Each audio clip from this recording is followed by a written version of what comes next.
ओम शांति। आज 21 मार्च 2024 के साकार बाप दादा के मधुर महावाक्य है।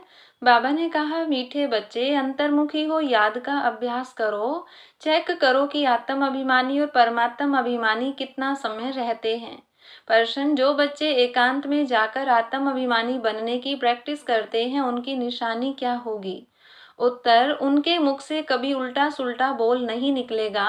दूसरा, भाई भाई का आपस में बहुत लव होगा, सदा क्षीरखंड होकर रहेंगे। तीसरा, धारणा बहुत अच्छी होगी, उनसे कोई विकर्म नहीं होगा। चौथा, उनकी दृष्टि बहुत मीठी होगी, कभी देह अभिमान नहीं आएगा। पांचवा, कोई को भी दुख नहीं देंगे। ओम शांति। रूहानी बच्चों प्रति सिर्फ रूह कहेंगे तो फिर जीव निकल जाता है, इसलिए रूहानी बच्चों प्रति रूहानी बाप समझाते हैं, अपने को आत्मा समझना है। हम आत्माओं को बाप से यह नॉलेज मिलती है, बच्चों को देही अभिमानी हो रहना है। बाप आए ही हैं बच्चों को ले जाने लिए। भले सतयुग में तुम आत्म अभिमानी बनते हो, परंतु परमात्म अभिमानी नहीं। यहाँ तुम आत्म अभिमानी भी बनते हो तो परमात्म अभिमानी भी, अर्थात हम बाप की संतान हैं। यहाँ और वहाँ में बहुत फर्क है। यहाँ है पढ़ाई, वहाँ पढ़ने की बात नहीं। यहाँ हर एक अपने को आत्मा समझता है और बाबा हमको पढ़ाते हैं। इस निश्चय में रहकर सुनेंगे तो धारणा बहुत अच्छी होगी, आत्म अभिमानी बनते जाएंगे। इस अवस्था में टिकने की मंजिल बहुत बड़ी है, सुनने में बहुत सहज लगता है। बच्चों को यही अनुभव सुनाना है कि हम कैसे अपने को आत्मा और दूसरे को भी आत्मा समझ बात करते हैं। बाप कहते हैं, मैं भले इस शरीर में हूँ, परंतु मेरी यह असूल की प्रैक्टिस है। मैं बच्चों को आत्मा ही समझता हूँ, आत्मा को पढ़ाता हूँ। भक्ति मार्ग में भी आत्मा पार्ट बजाती आई है, पार्ट बजाते बजाते पतित बनी है, अब फिर आत्मा को पवित्र बनना है। सो जब तक बाप को परमात्मा समझकर याद नहीं करेंगे तो पवित्र कैसे बनेंगे? इस पर बच्चों को बहुत अंतर्मुखी हो, याद का अभ्यास करना है। नॉलेज सहज है, बाकी यह निश्चय पक्का रहे कि हम आत्मा पढ़ते हैं, बाबा हमको पढ़ाते हैं, तो धारणा भी होगी और कोई विकर्म नहीं होगा। ऐसे नहीं, इस समय हमसे कोई विकर्म नहीं होता है। विकर्माजीत तो अंत में बनेंगे। भाई भाई की दृष्टि बहुत मीठी रहती है, इसमें कभी देह अभिमान नहीं आएगा। बच्चे समझते हैं बाप की नॉलेज बड़ी डीप है, अगर ऊंच ते ऊंच बनना है तो यह प्रैक्टिस अच्छी रीति करनी पड़े, इस पर गौर करना पड़े। अंतर्मुखी होने के लिए एकांत भी चाहिए। यहाँ जैसा एकांत घर में धंधे धोरी में तो मिल न सके, यहाँ तुम यह प्रैक्टिस बहुत अच्छी कर सकते हो। आत्मा को ही देखना पड़े, अपने को भी आत्मा समझना है। यह प्रैक्टिस यहाँ करने से आदत पड़ जाएगी। फिर अपना चार्ट भी रखना चाहिए, कहाँ तक आत्म अभिमानी बने हैं। आत्मा को ही हम सुनाते हैं, उनसे ही बातचीत करते हैं। यह प्रैक्टिस बहुत अच्छी चाहिए। बच्चे समझते होंगे यह बात तो ठीक है, देह अभिमान निकल जाए और हम आत्म अभिमानी बन जाएं। धारणा करते और कराते जाएं। कोशिश कर अपने को आत्मा समझ बाप को याद करना। यह चार्ट बड़ा डीप है, बड़े बड़े महारथी भी समझते होंगे। बाबा जो दिन प्रतिदिन सब्जेक्ट देते हैं विचार सागर मंथन करने के लिए, यह तो बहुत बड़ी पॉइंट्स हैं। फिर कभी भी मुख से कोई उल्टा सुल्टा अक्षर नहीं निकलेगा। भाइयों भाइयों का आपस में बहुत लव हो जाएगा। हम सब ईश्वर की संतान हैं। बाप की महिमा को तो जानते ही हो। श्री कृष्ण की महिमा अलग, उनको कहते हैं सर्वगुण संपन्न, 16 कला संपूर्ण। परंतु श्री कृष्ण के पास गुण कहाँ से आए हैं? भल उनकी महिमा अलग है, परंतु सर्वगुण संपन्न बना तो ज्ञान सागर बाप से ही है ना। तो अपनी जांच बहुत रखनी है, कदम कदम पर पूरा पोतामेल निकालना है। व्यापारी लोग सारे दिन की मुरादी रात को संभालते हैं, तुम्हारा भी व्यापार है ना। रात्रि को जांच करनी है कि हमने सबको भाई भाई समझकर बात की, कोई को भी दुख तो नहीं दिया। क्योंकि तुम जानते हो हम सब भाई क्षीर सागर की तरफ जा रहे हैं। यह है विषय सागर। तुम अभी न रावण राज्य में हो न राम राज्य में हो, तुम बीच में हो। तो अपने को आत्मा समझ बाप को याद करना है। देखना है कहाँ तक हमारी वह भाई भाई के दृष्टि की अवस्था रही। हम सब आत्माएं आपस में भाई भाई हैं। हम इस शरीर से पार्ट बजाते हैं। आत्मा अविनाशी है, शरीर विनाशी है। हमने 84 जन्मों का पार्ट बजाया है। अब बाप आए हैं, कहते हैं मामे कम याद करो, अपने को आत्मा समझो। आत्मा समझने से भाई भाई हो जाते हैं। यह बाप ही समझाते हैं। बाप के सिवाय और कोई का पार्ट ही नहीं। प्रेरणा आदि की तो बात नहीं। जैसे टीचर बैठ समझाते हैं वैसे बाप बच्चों को समझाते हैं। यह विचार करने की बात है। इसमें समय भी देना पड़ता है। बाप ने धंधा आदि करने के लिए तो कह दिया है, लेकिन याद की यात्रा भी जरूरी है। उसके लिए भी टाइम निकालना चाहिए। सर्विस भी सबकी भिन्न भिन्न है। कोई बहुत टाइम निकाल सकते हैं। मैगजीन में भी युक्ति से लिखना है कि यहाँ ऐसे बाप को याद करना होता है, एक दो को भाई भाई समझना होता है। बाप आकर सभी आत्माओं को पढ़ाते हैं। आत्मा में दैवी गुणों के संस्कार अभी भरने हैं। मनुष्य पूछते हैं भारत का प्राचीन योग क्या है। तुम समझा सकते हो, परंतु तुम अभी बहुत थोड़े हो, तुम्हारा नाम निकला नहीं है। ईश्वर योग सिखलाते हैं, जरूर उनके बच्चे भी होंगे, वह भी जानते होंगे, यह किसको भी पता नहीं है। निराकार बाप कैसे आकर पढ़ाते हैं, वह खुद ही समझाते हैं। मैं कल्प कल्प संगम युग पर आकर खुद बताता हूँ कि मैं ऐसे आता हूँ। किसके तन में आता हूँ, इसमें मूंझने की बात नहीं। यह बना बनाया ड्रामा है। एक में ही आता हूँ। प्रजापिता ब्रह्मा द्वारा स्थापना। वह मुरब्बी बच्चा पहले पहले बनते हैं। आदि सनातन देवी देवता धर्म स्थापन करते हैं, फिर वही पहले नंबर में आते हैं। इस चित्र पर समझानी बहुत अच्छी है। ब्रह्मा सो विष्णु, विष्णु सो ब्रह्मा कैसे बनते हैं, यह और कोई समझा न सके। समझाने की युक्ति चाहिए। अभी तुम जानते हो बाबा कैसे देवता धर्म की स्थापना कर रहे हैं, कैसे चक्र फिरता है, इन बातों को और कोई जान न सके। तो बाप कहते हैं ऐसे ऐसे युक्ति से लिखो। यथार्थ योग कौन सिखला सकते हैं, यह मालूम पड़ जाए तो तुम्हारे पास ढेर आ जाएं। इतने बड़े आश्रम जो हैं सब हिलने लग पड़ेंगे।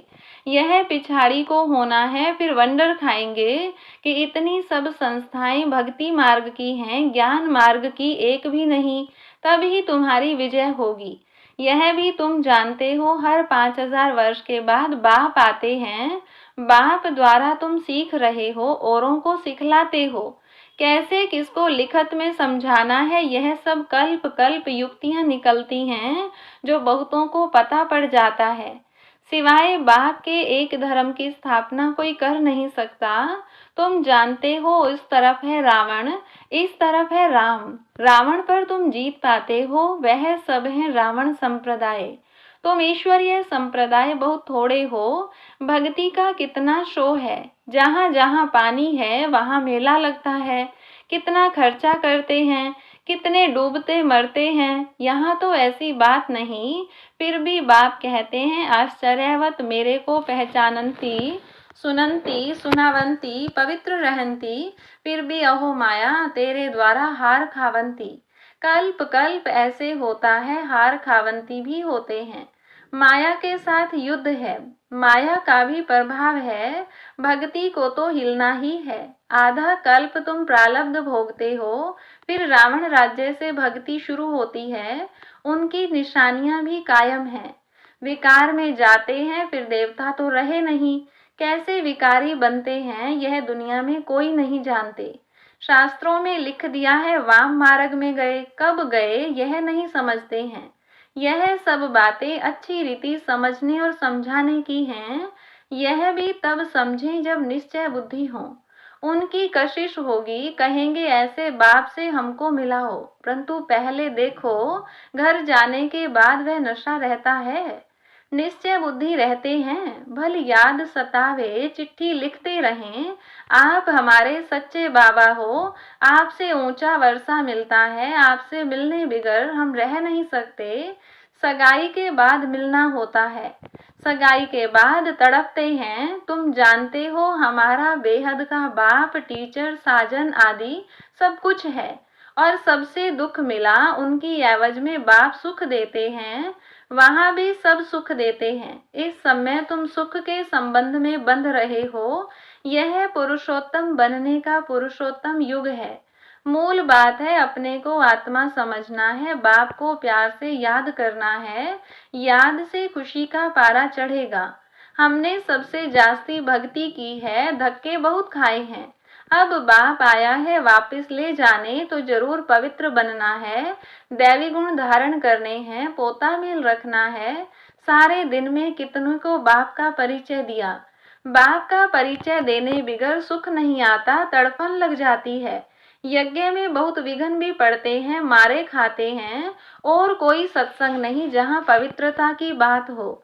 यहाँ तुम पवित्र बनते हो तो असुर लोग विघ्न डालते हैं। पावन बनकर घर जाना है, संस्कार आत्मा ले जाती है। कहते हैं युद्ध के मैदान में मरेंगे तो स्वर्ग में जाएंगे, इसलिए खुशी से लड़ाई में जाते हैं। तुम्हारे पास कमांडर, मेजर, सिपाही आदि कहाँ कहाँ से आते हैं, स्वर्ग में कैसे जाएंगे? लड़ाई के मैदान में मित्र संबंधी याद आते हैं।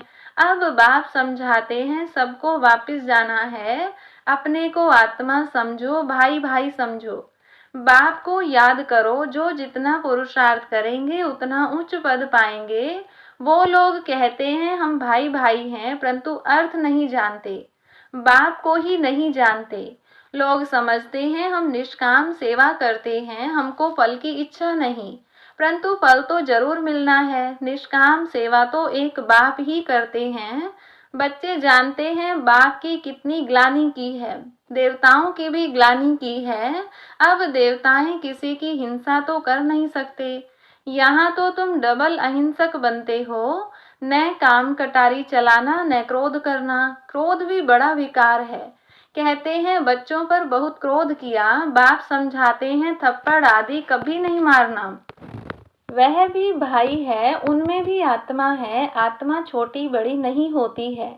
यह बच्चा नहीं परंतु तुम्हारा छोटा भाई है, आत्मा समझना है, छोटे भाई को मारना नहीं चाहिए।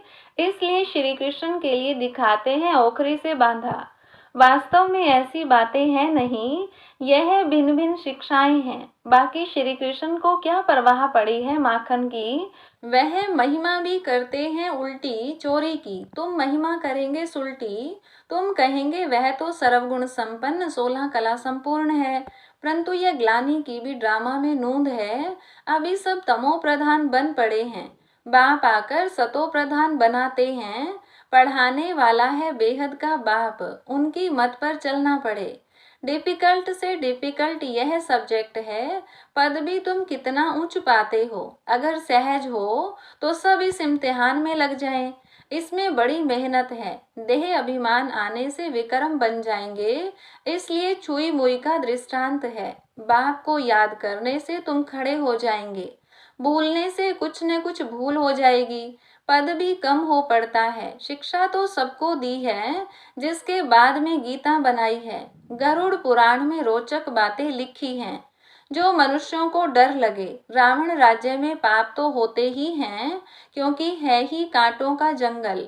बाप कहते हैं दृष्टि को भी बदलना है, बहुत समय से हिरे हुए हैं, इसलिए शरीर की तरफ प्यार चला जाता है।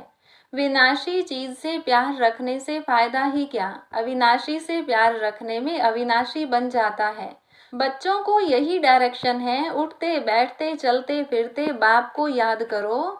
अच्छा, मीठे मीठे सिकिलधे बच्चों प्रति माता पिता बाप दादा का याद प्यार और गुड मॉर्निंग। रूहानी बाप की रूहानी बच्चों को नमस्ते, रूहानी बच्चों की रूहानी बाप दादा को नमस्ते। धारणा के लिए मुख्य सार, पहली पॉइंट, शरीर विनाशी है, उससे प्यार निकाल, अविनाशी आत्मा से प्यार रखना है। अविनाशी बाप को याद करना है, आत्मा भाई भाई है, हम भाई से बात करते हैं, यह अभ्यास करना है। दूसरे पॉइंट, विचार सागर मंथन कर अपनी ऐसी अवस्था बनानी है जो मुख से कभी कोई उल्टा सुल्टा बोल न निकले। कदम कदम पर अपना पोतामेल चेक करना है। वरदान, निमित्त और निर्माण भाव से सेवा करने वाले श्रेष्ठ सफलता मूर्त भव।